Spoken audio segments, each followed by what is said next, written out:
Cumberbatch. Yes, Claire, for you. When did you first have the kernel of an idea to be an actor? Well, Claire, for you. That can't happen all the way through. I know. It's funny you should ask that question. We were told to mention everyone's full names when we. Yes, so that's true. just in case people don't know who we are. It's a good start. The kernel of the idea. That's a tricky one because I grew up with it. Mum and Dad are both actors. And I'd sort of, a bit of, born aside the trunk. I'd been on tour with them. I'd seen them. I'd been snuck around backstage. I'd been on sets. I'd had a sort of understanding of what it was they did for a living very early on. I don't remember there being a thing of, oh, I have to do this. Although my godmother says there was a moment I stood on the stage at the RSC where she was working. We went to visit her. I literally held a spear and went, I want to do this. into the darkened auditorium. She was like, holy crap, he's only about, 6 or something. I just swore, is it all right to say crap?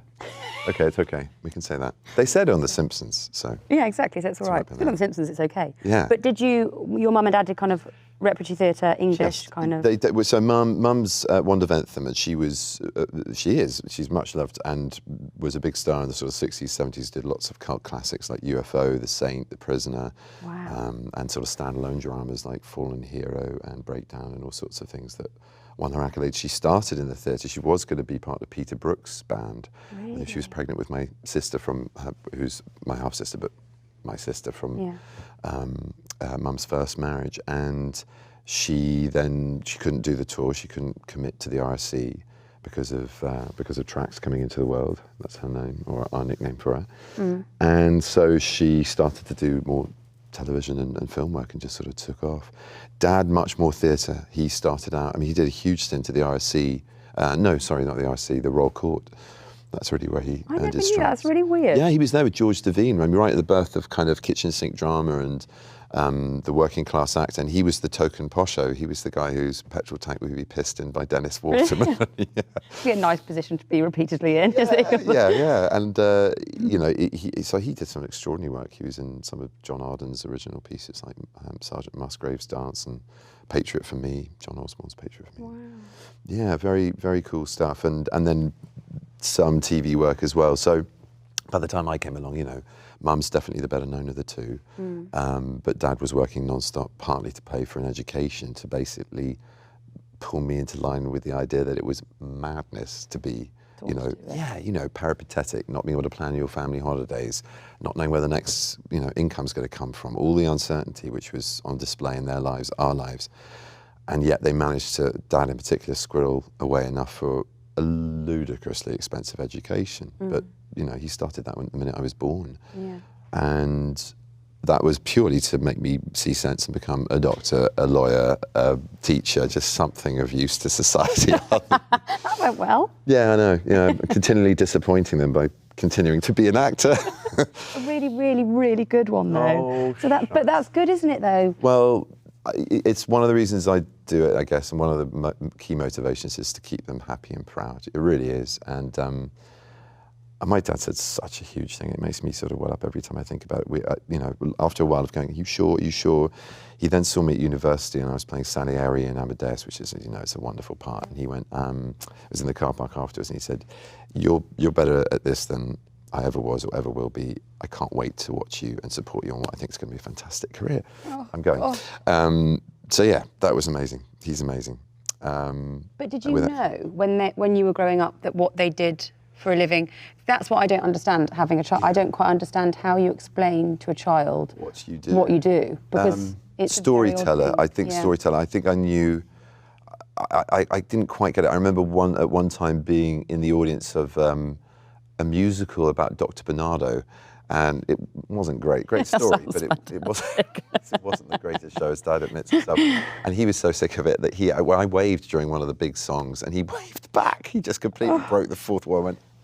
He was much more excited about.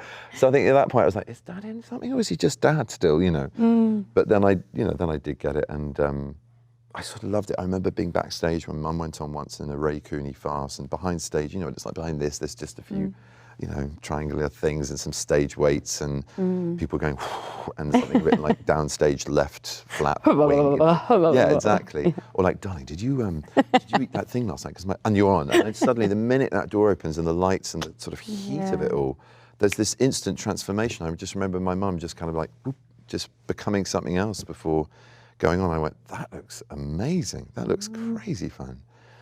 And so that's kind of, yeah. So all over the place as far as a moment, I guess, because I grew up with it. It was a slow burn. How about you, Claire Foy? When did you first get the kernel of an idea? I don't think I ever did. I think I sort of live in denial about the fact that I have in some way ended up actively choosing to do this with my life. Really? Yeah, because I don't think I ever, I think as a child, I think I wanted to be really good at something. Yeah. I think everybody does when they grow up. They want... Well, you are. I can back right now, which is going to make it hard for you to answer your question, but you are quite the most extraordinary actress. I mean, you are deft beyond belief. You can do any scale of performance. Oh, God.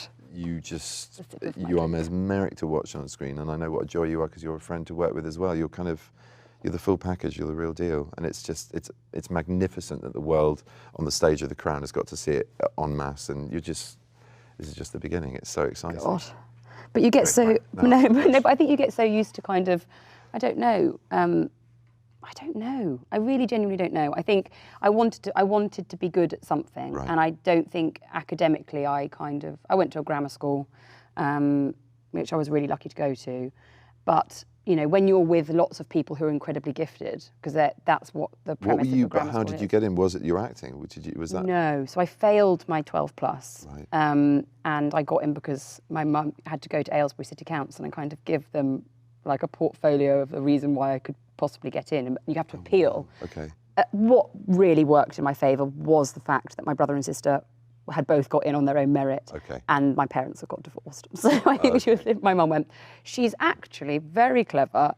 It's the fact we got divorced 6 years ago. But I'm so glad that she did fight for me to go to that school, because I don't think if I hadn't have been surrounded by people who were really gifted in lots of other ways, like maths and science and English, and I sort of was looking at them going, I'm not good at any of these things really. I can work really hard.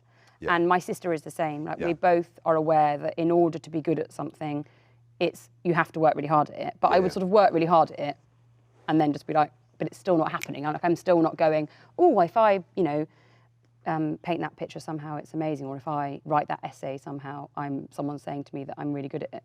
So it took me a really long time. And my sister... Were you good at it when you first started? I mean, no, I was at school. Not just being English prohibits you from saying you're good at anything. Did you? No, not particularly. It wasn't like, oh, No. That never happened at school. It happened at university. Right. But it didn't happen at school, because at school, I played various men in various plays. High five, I play various girls. Yeah. But there's a niche there for us. It's a good training. It's a good training. Keeps you on your toes. I did win. I mean, this is now a ridiculous thing to say, but I won Best Actress in the school play because I played a man with post-traumatic stress disorder in the war, in the First World War. Oh, was it R.C. Sheriff's? No, it was written by one of the other pupils. Journey's End. Oh, wow. Yeah. Oh, wow. And I remember walking around. You really were at a gifted school. This is amazing. But I was walking around like my form room going, I am David, because I thought that's what actors did, like just sort of walk. I was so nervous. I think some actors do that. I think I am David. Yeah. Still now, yeah. God, really weird. I only just remembered that, really. It's kind of the Meisner thing, isn't it? Just repeating a truth or repeating a line so that something suddenly becomes so automatic you don't question it. Yeah. I think that's quite a bold thing to do. Oh, God. I mean, I would love to have been a fly on the wall, but at the same time, I think that's whatever gets you there, you got the prize, Claire. You must have done something right. And then what? So after school, where did you go to university? I didn't even know. Liverpool John Moores. Oh, cool. Okay. And was that performing arts, or were you studying something else and then doing a lot of plays? No, because what happened was I wasn't brave enough to do the audition to do drama. Right. I didn't want to audition, so I did drama and screen studies because I thought I'll make films. Okay. Because I've always loved them. And so I thought that's what I'd do. And then I did sort of 2 years of making loads of films, finding it really boring in the editing room, and just not having any ideas. Right. Like, we'd once did an entire film about a CCTV camera. I mean, it really was nothing. About the camera, not what it was saying. Just but it was like the life of a CCTV camera. I mean, so obviously that wasn't going to happen. And then in my final year, I just sort of came to the understanding that I could do it and not really care and do it for me, like not really care if anyone was going to watch it. Right. And so I did, and then one of the lecturers sort of said, "What are you going to do when you finish?" And I was like, "I don't know." He was like, "Have you thought about going to drama school?" And I was like, "Oh." I'd sort of been waiting for someone to say I could legitimately do that, because I didn't know anyone who did anything like that. I've had 3 prime ministers, all of them ambitious men, clever men, brilliant men. Not one has lasted the course. Can I follow you? Yes. Did the Crown choose you, or did you choose the Crown, or was it a bit of both? That's a sign for synergy or synchronicity. Yeah, or... It was both, I think. Yeah. I was... Do you know about it before you were called up for an audition or chat or offer? No. No. I think they'd done like a reading of it to sort of try it out, which just script stage rather than people in it, just like for Peter to hear it. And Peter Morgan, sorry. Peter Morgan, the creator of The Crown. Starring. But I didn't. No, I was 5 months pregnant, and I'd been working. I'd just done Wolf Hall. Wow. And so I had done Wolf Hall and gone, okay, I can have a baby now. Like, it wasn't like I didn't actually think, now I'm going to have a baby, but I just sort of went... this would be an all right time to do that. I'm done. Yeah. I was like, I'm done. I felt like I was like, that was like a dream job for me, Wolf Hall. Amazing. And so I just was like, if this is the end of my career, then I'm happy. So I, was really happy to be pregnant and just loved not working and loved the idea of like eons of time ahead of me where I'd be bringing up my child. And then you get the invitation to go and meet Stephen Daldry, who I just think is extraordinary. And so then I went in with that sort of impression of going, one, I mean, this is ridiculous, I'm in a room with these people, but two, in what world are they going to give a pregnant woman the role of the Queen of England? Where were you? 5 months, did you 5 say? months, yeah. Oh, gosh. So my nose had started to spread and I was like quite sweaty a lot of the time. And also just because it's one of those jobs where I don't know whether you do this, but I definitely do it, where I think in my head, I know all the incredible people that I know. Oh, always. Yeah. You feel a sense of guilt about like, are you sure you've got this right? I mean, there's literally 5 people I know who would cut off their right hand to do it, and who would be much better, in my opinion, all the time. And it's like, you know how lucky you are when it works out for you. And that's another key motivator for me, is just to sort of prove people's trust or faith or whatever you want to call it in me, or idiot trust or faith, and just go, okay, right, well, they've made this choice I've really, really got to fulfill, I guess. But it was different, wasn't it, with Patrick Melrose, because you were at the very, very, very beginning of it, weren't you, Benedict? Could you please inform us of what? I was California. I was at the beginning of it, because I mean the books have been out for a while. So the first one was written. It's an adaptation, as you know, of 5 novels, and the first was written in 2001. I think the last in 2011, maybe even later. And so I'd read these books, come to them quite late by word of mouth, and just immediately was like, this is extraordinary material. I mean, it's some of the most beautiful, stunning prose of the 21st century, in the vein of, even in War and Woodhouse, it's got that incredible ease about it and wit, and it contains multitudes. In a line you get the whole picture of a character, in a page a world, and in a book the entire story, and it just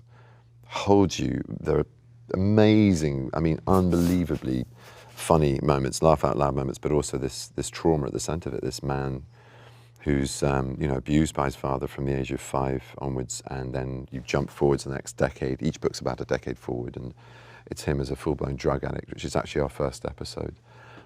Going to pick up his dad's ashes, then he's sober, without purpose, and I don't want to give too much. You haven't seen them all yet, have you?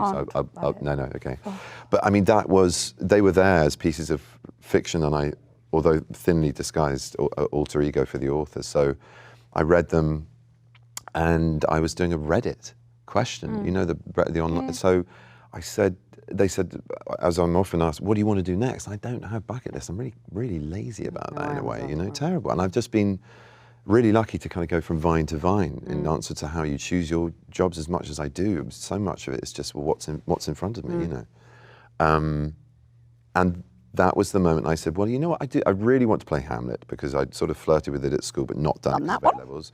Yeah, and so that came about. And then I said, yeah, and I really want to play Patrick Melrose. And they were like, okay. And I went, well, I want to play Patrick Melrose. And I explained what it was about. And I think that day Michael Jackson heard it bounce around the Twitter sphere or something, who's with Rachel Horowitz, his wife, the producing partners that owned the books, the copyright and the property.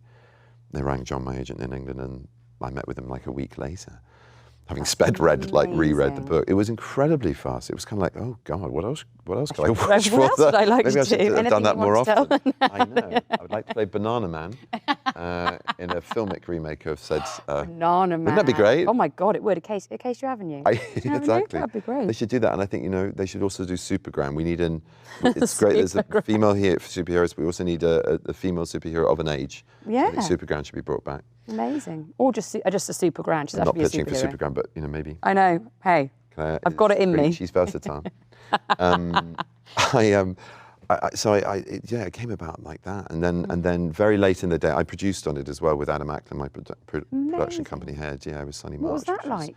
Wonderful, because you're creatively kind of fostering this thing, which, like I said, partly because it's an alter ego to the author, and I'd formed a relationship by then before coming on as a producer with Teddy St. Alban, the writer.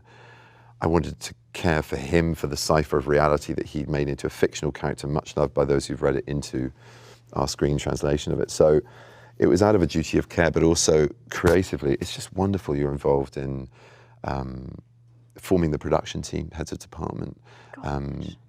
You have an opinion about casting, but I was very wary of that. Amazing cast, though. It's an incredible cast, and Nina, she's brilliant. Was it Nina? Nina Gold. Nina Gold. So that's all we second have to names say. we have to say. I know. Like, what other Nina could it be in the casting?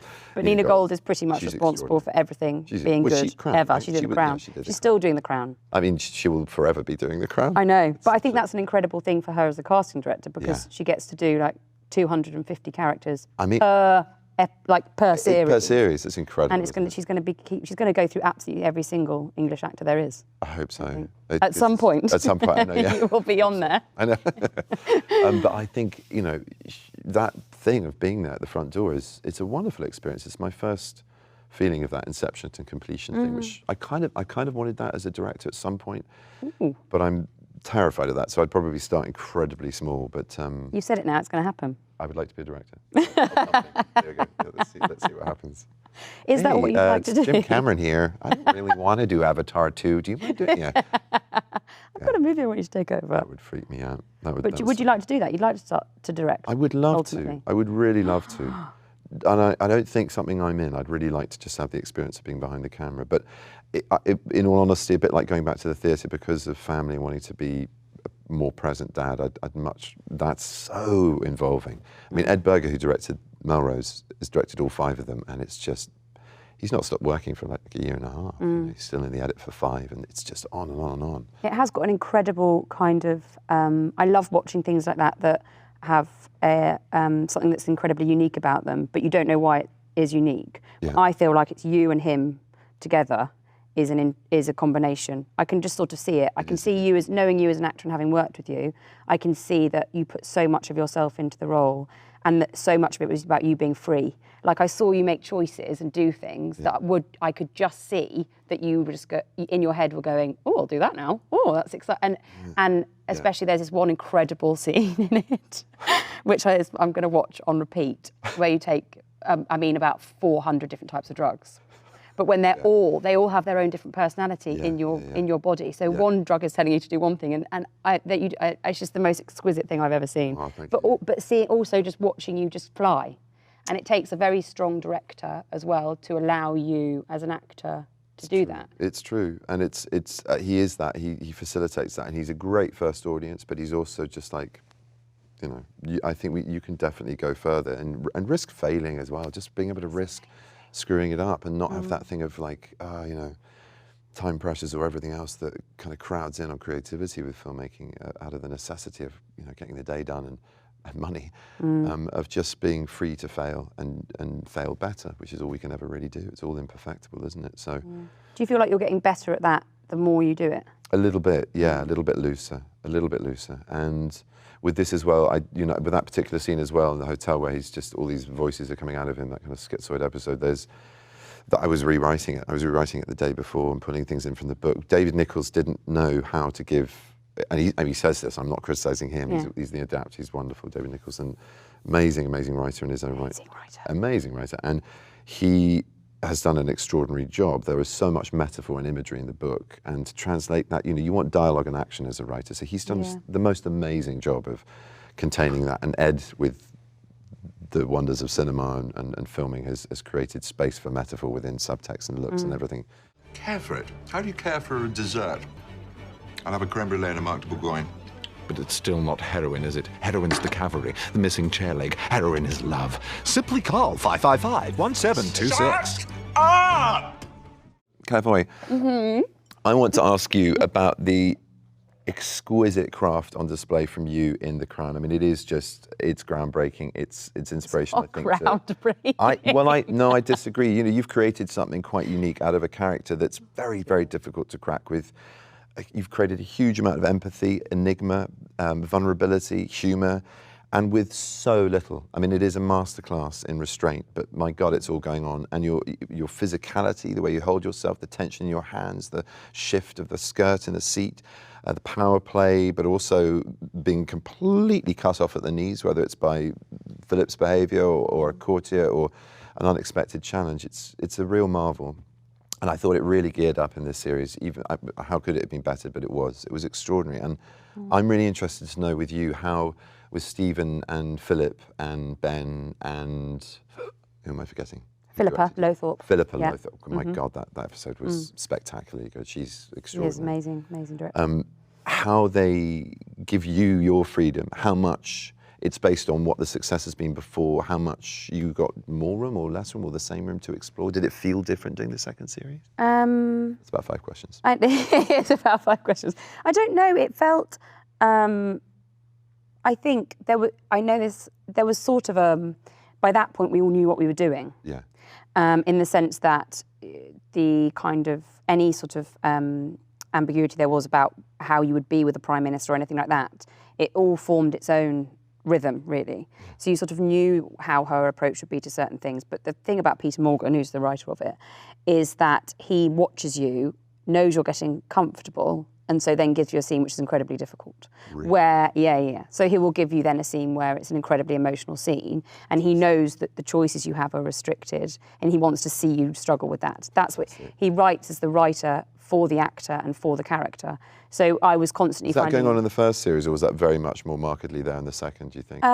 It was going on in the first series, but I think the second series was very personal. Yeah. It was very, for me anyway, it felt very much about their marriage. Absolutely. And her world was so small. She became so kind of cut off. Yeah. And there was less direction she could go in. And so I felt it was quite relentless in the culmination, I felt, of her emotionally becoming, like, unravelling really, but having nowhere to go. Yeah. It was a real pressure cooker to watch as well. But such relief at the end, that compact, that love returning, that understanding of what's gone on has gone on, but the love is still there, which I just thought it was heartbreaking. Yeah, but but the directors, they really, of the show, they really, really, we were all over the show because it was filmed out of sequence, out of location all the time. Ed had all 5, which is a mammoth task with Melrose, but at the same time, Edward Berger, the director.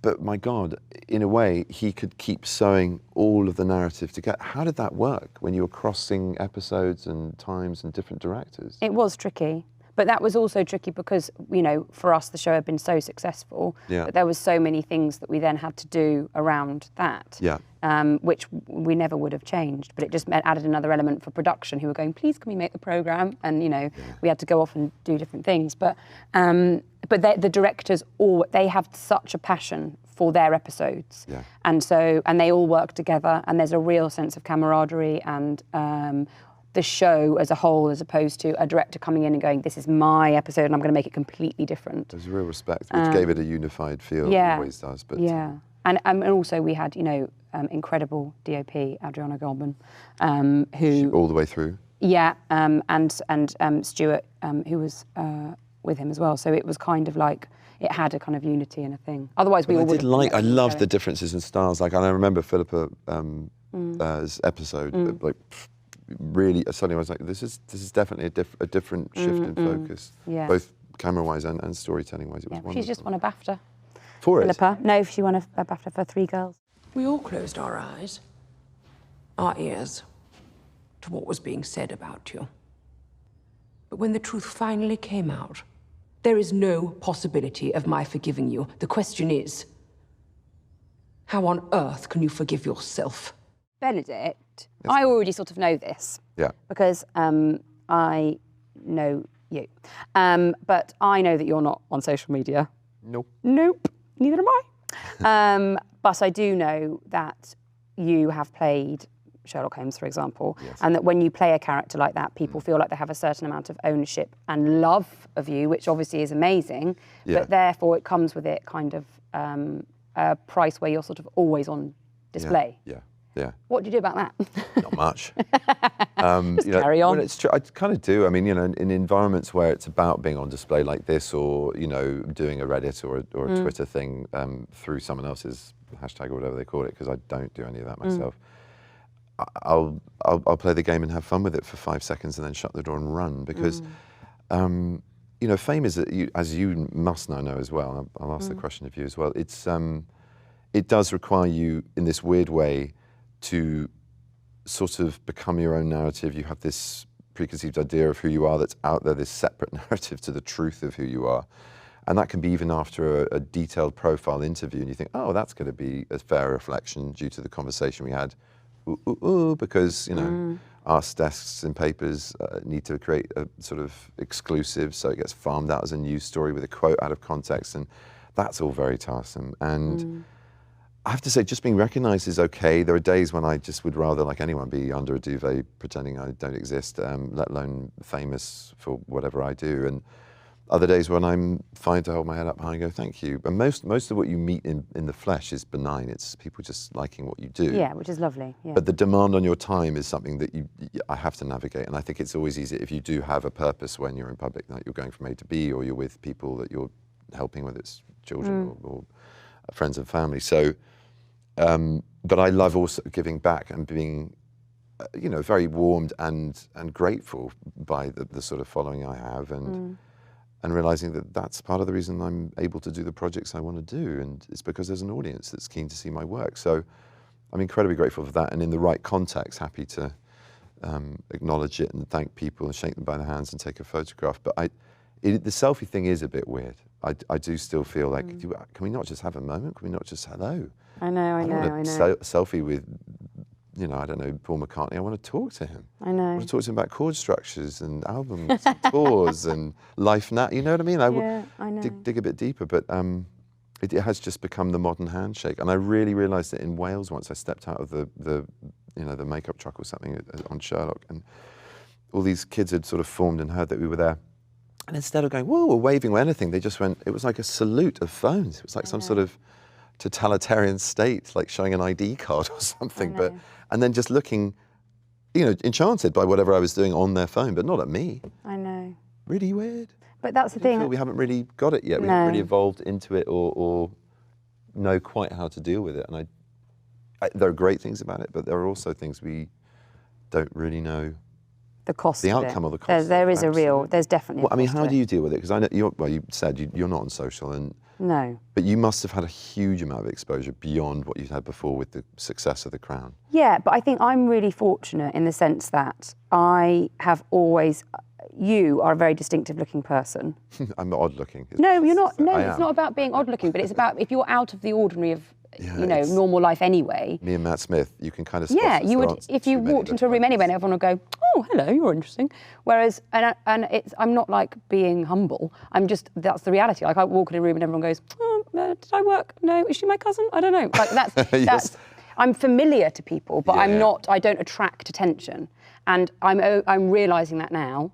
And I feel very lucky because I can go about my life pretty much unscathed. That's amazing. And I do think that is to do with a certain amount of volume of attention, though, and I think that will because of how brilliant you are. Please don't tell me it'll change because I'm really enjoying it at the moment. Because it's really nice. Keep enjoying it. Because it only happens when you actually interact with people on an actual, like quite often, the most of the time that it happens is that I'm on an aeroplane.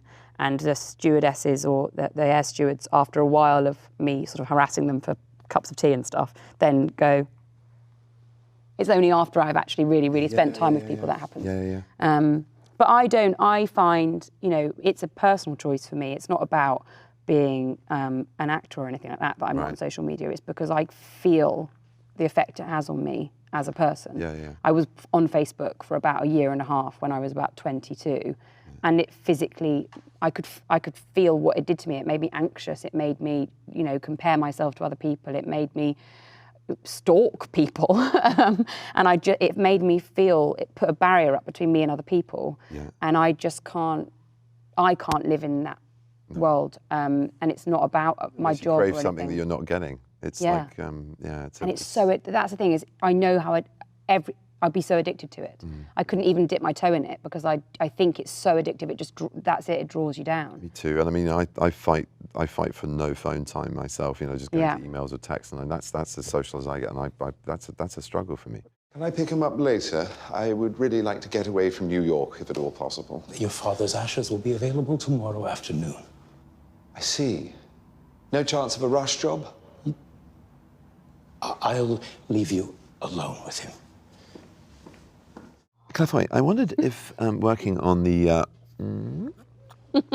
Crown has changed your attitude towards the royals, or what your attitude was before, or... I don't really wonder this. I have been asked to ask this question. It's the last thing I'm interested in. I'd rather know whether it changed your opinion of the royal family. Yes, watching it. Yes, it did. Yeah. It did. It really did. And I mean, or did it? Because you know, behind closed doors, families are families, no matter what strains and stresses and pressures and oddities that family endures. There's a grandmother, there's an uncle, there's an aunt, there's a mother, there's a brother, there's a sister. I think I knew very little about the relationship between Margaret and Elizabeth, and about Margaret and herself, and it's such a perfectly toxic storm, that story, and you kind of come away with so much more sympathy for her because of how what we gossip-wise here was created. Well, it's interesting how history forms itself to focus on the story they want to tell. Yeah, and I think part of what we do, I know you've experienced that, and I certainly have in the media, where it's like, we want to make this really negative because that runs with that name, and that's our copy sold, you know. Yeah. And you see that then with the royals. You do, and I think it's you end up seeing them as human beings, which is really good. And I think, but there's a choice, isn't there? I think with any sort of like deity or like God or anything, you don't want to think of them as human beings. Yeah.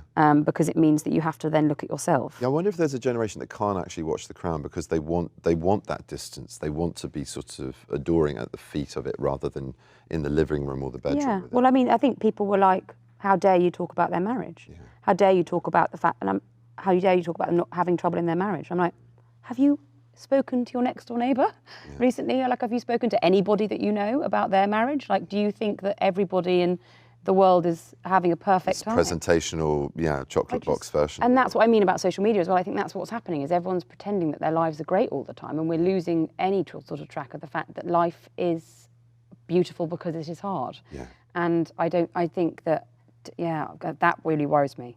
And I have interesting, isn't it? As far as what they have to do as far as presentation and projected image, as well as what we sometimes have to do, and how you crave the moment you can break that down a little bit, although it's often then just run away with the misunderstood. But if it's in person, I find you can be yourself, you can in person be yourself. That's what's incredible about her, the Queen of England, is that she has never done that. She's never... she is always, when she's at work, she is always the icon. Yeah, absolutely. And that icon has been steadfastly the same. Yeah. You know, the younger generation are able to become more they're able to have more interaction and be, you know, and everybody who has a good meeting with her. You know, I know this is probably the one bit that's going to end up on the internet, so I'm loath to ask it because it's so fluffy, but are you excited about the royal wedding? Are you? Are you going? Because that is I who can has imagine been you asking me going. since I've been here. I could have imagined myself going, but sadly, what's happened? Where's the invitation? Has it got lost in the post? We moved into a new home recently, so I think it's probably down to that. Yeah, it's probably at the post office. Yeah, exactly. Yeah. As is mine, I'm imagining. It's got lost. Someone's stolen it. Yeah. Why they wouldn't want me there, I don't know.